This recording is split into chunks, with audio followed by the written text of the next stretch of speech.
First question Kepler's second law का है। क्या पढ़ाया था?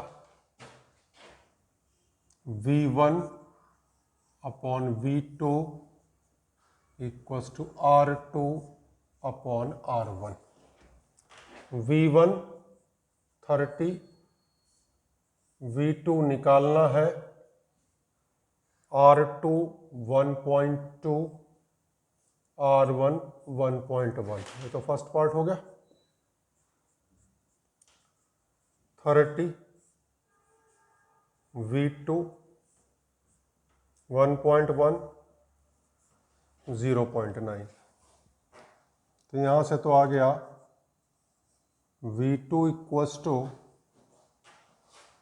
30 इंटू 11 अपॉन 12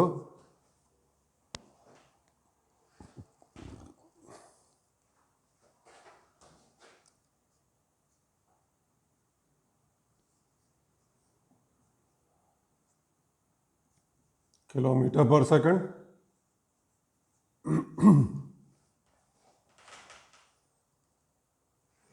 और ये आ गया V2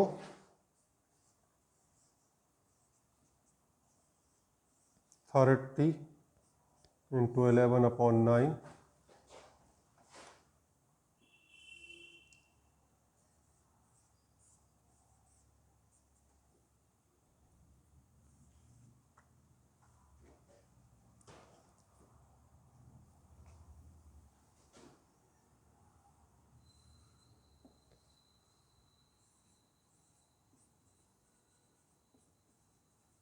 हम यहाँ एक चीज़ देख सकते हो,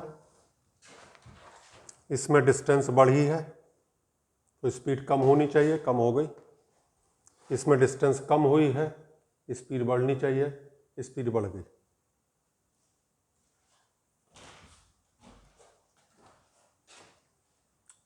नेक्स्ट क्वेश्चन है केपलर्स थर्ड लॉ का, जो हाइट के टर्म्स में भी बता चुका हूं मैं आपको। ये हाइट गिवन है, रेडियस ऑफ ऑर्बिट गिवन नहीं है। क्या पढ़ाया था मैंने? T1 upon T2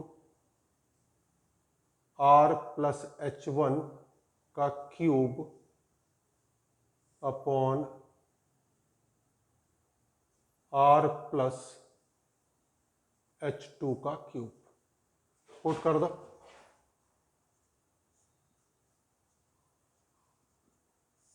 R plus H1 तो हो गया 2R,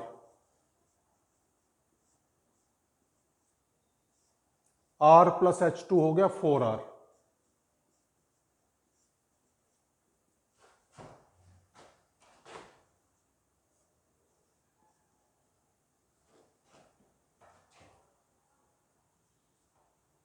one by 8 under root ले लो, 1 अपॉन रूट 8 को लिख दिया 2√2। यह आ गया क्वेश्चन नंबर 2। अब आते हैं क्वेश्चन नंबर 3 पे।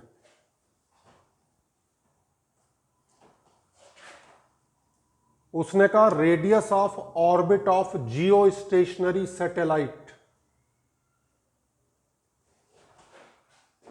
जियो स्टेशनरी सैटेलाइट का मतलब हमें टाइम पीरियड पता है कितना, 24 आवर्स। पहला पार्ट कर रहे हैं। T2 हमें गिवन है 3 आवर्स।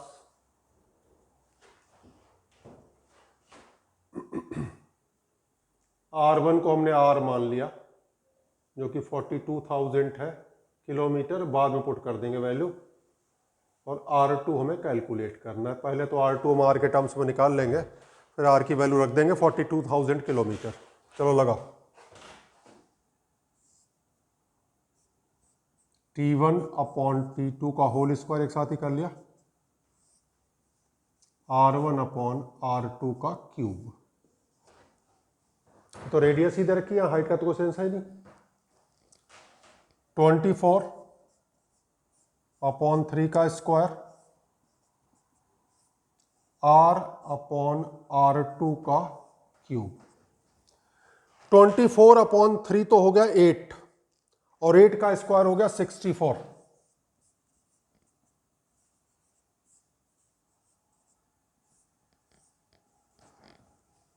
अब दोनों तरफ का क्यूब रूट ले लिया, 64 का क्यूब रूट हो गया 4 और यहां से आ गया r2 equals to r/4 42,000/4 10,500 kilometre. ये हो गया आपका फर्स्ट पार्ट। सेकंड पार्ट करीब करीब इसका उल्टा मानो। T1 24, T2 192।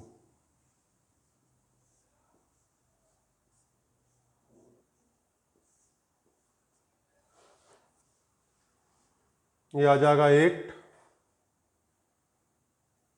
और 8 का स्क्वायर 64।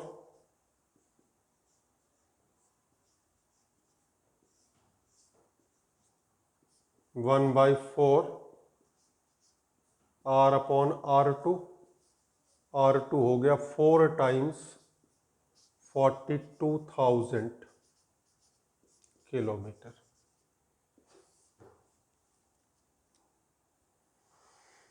यह है question number 3।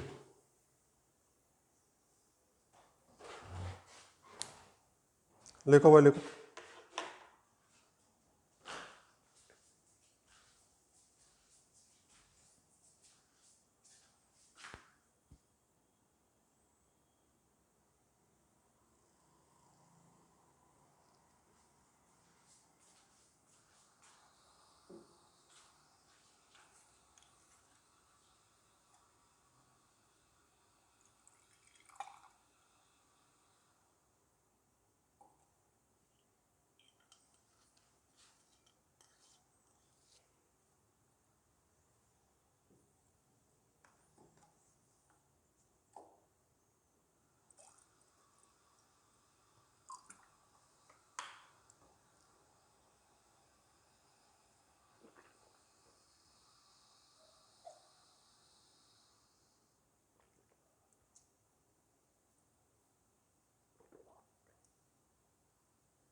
Next question, question number 4।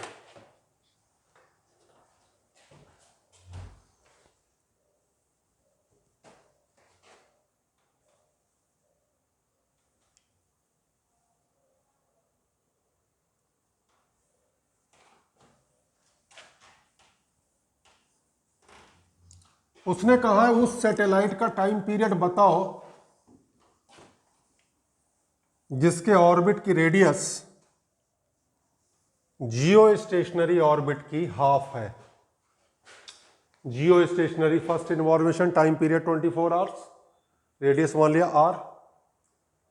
T2 calculate करना है, रेडियस हो गई r/2, हाफ। लगा दो इधर 24/T2 का स्क्वायर r/r/2 का क्यूब। 24/T2 का स्क्वायर, ये आ जाएगा 2 और 2 का क्यूब हो जाएगा 8। ठीक, दोनों तरफ का स्क्वायर रूट ले लिया। 24/T2 2√2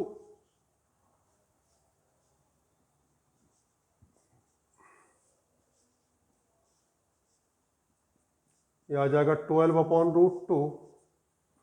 12/√2 को आप लिख सकते हैं 6√2।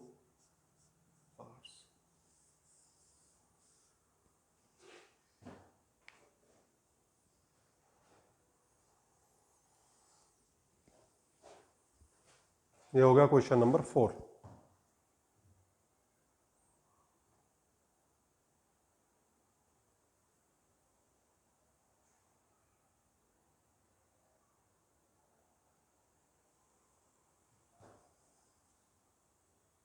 Question number 5।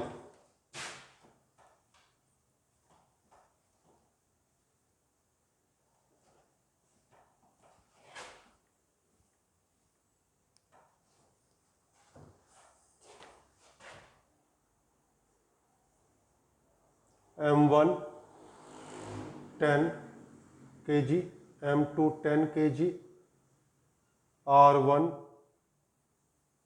2 metre, R2 10 metre. Work done निकालना है। हम लगाएंगे work done equals to change in energy. तो पहले की एनर्जी देखते हैं, माइनस जी M1 M2 अपॉन R। पहले की energy 6.67 10 to the power minus 11 10 into 10 upon 2 minus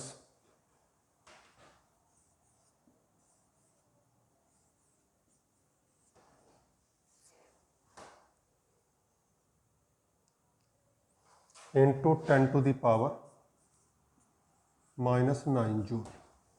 ये तो पहले की एनर्जी आ गई। अब निकालो बाद की energy, 6.67 10 to the power minus 11 into 10 divided by distance कितनी 10। ये आ गई माइनस का 0.667 into 10 to the power minus 9 joule. Work done equals to final energy minus initial energy minus 0.667 10 to the power minus 9 minus minus plus 3.335 into 10 to the power minus 9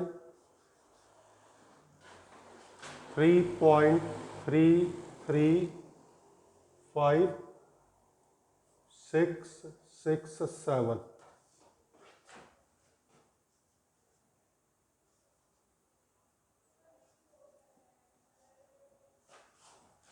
ये आ गया 2.668 into 10 to the power minus 9 joule. ये आ गया work done. Work done equals to final energy minus initial energy.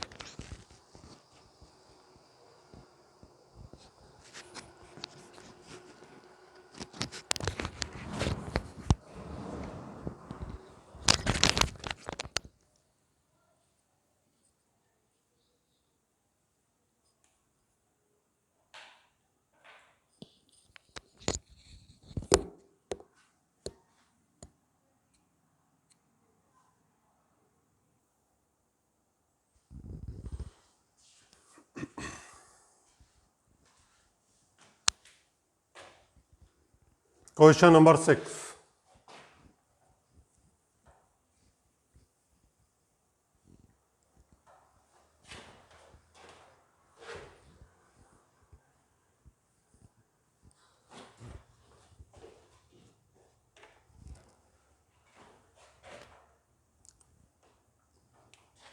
तीन particle है,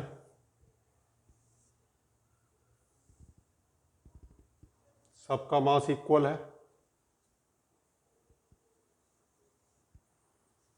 equilateral triangle है तो सारी डिस्टेंसेस भी इक्वल हैं।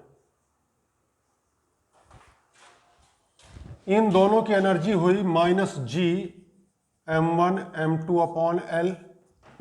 इसकी एनर्जी हुई माइनस जी M1 M2 अपॉन L। इसकी एनर्जी हुई -G m1m2/L।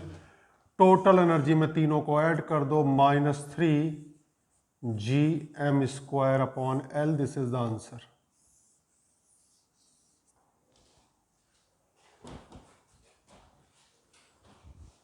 -3Gm²/L। हमने आपको एनर्जी पे ज़्यादा सवाल अभी नहीं दिए हैं, इससे कुछ डेरिवेशंस हैं जो मैं करके दिखाऊंगा, उसके बाद और अच्छे क्वेश्चन दूंगा। अभी तो सिंपल सिंपल क्वेश्चन दे रखे हैं। चलो देखो इसे, लास्ट क्वेश्चन।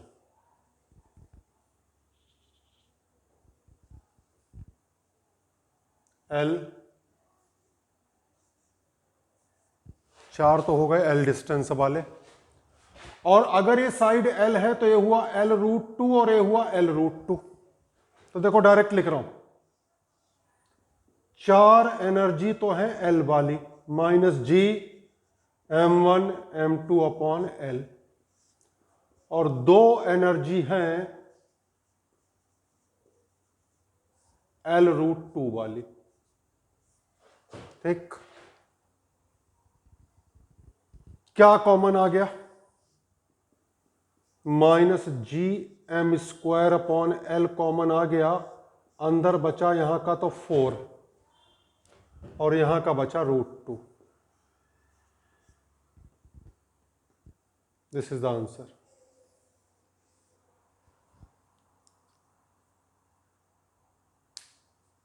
क्लियर?